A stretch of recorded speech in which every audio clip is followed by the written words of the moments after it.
Chào mừng các bạn đến với kênh Tâm Linh Huyền Bí. Có những ngày, bạn mệt mỏi đến mức chỉ muốn buông xuôi.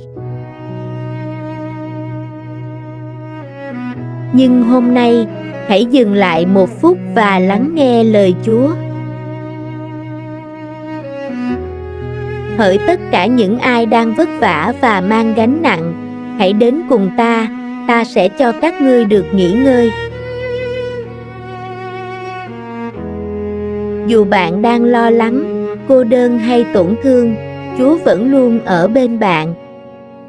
Ngài không bao giờ bỏ rơi những ai tìm đến Ngài.